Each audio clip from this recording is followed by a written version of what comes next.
Supreme court के मुख्य न्यायाधीश डीवाई चंद्रचूड़ गुरुवार को स्वतंत्रता दिवस पर सुप्रीम कोर्ट में आयोजित एक कार्यक्रम में शामिल हुए।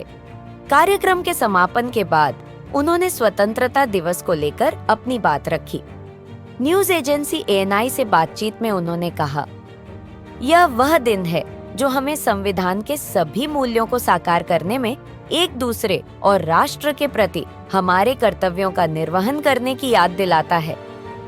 डीवाई चंद्रचूड़ ने कहा कि हमने वर्षों पहले स्वतंत्रता की अनिश्चितता को चुना था और आज जो हो रहा है, जैसे कि बांग्लादेश में, वह हमें स्पष्ट रूप से याद दिलाता है कि स्वतंत्रता हमारे लिए कितनी कीमती है।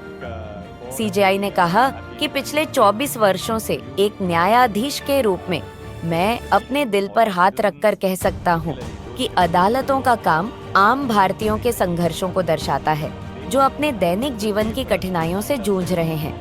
CJI ने कहा कि भारत के सुप्रीम कोर्ट में गांवों और महानगरों से वादियों की भीड़ आती है।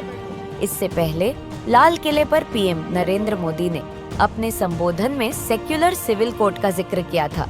PM मोदी ने कहा था कि देश में एक सेक्युलर सिविल कोर्ट होना चाहिए, जिससे देश में धर्म के आधार पर जो भेदभाव हो रहे हैं उससे निजात मिले। PM मोदी ने यह भी कहा कि सुप्रीम कोर्ट ने बार बार UCC पर चर्चा की है, अनेक बार आदेश दिए हैं, क्योंकि देश का एक बड़ा वर्ग मानता है और एक सच्चाई भी है कि जिस सिविल कोर्ट को लेकर हम जी रहे हैं वह एक कम्युनल सिविल कोर्ट है। दरअसल सुप्रीम कोर्ट ने कई मौकों पर देश में समान नागरिक संहिता लागू करने की आवश्यकता दोहराई है। कई बार इसे लेकर चर्चा भी हुई, लेकिन अभी तक कुछ नहीं हुआ है।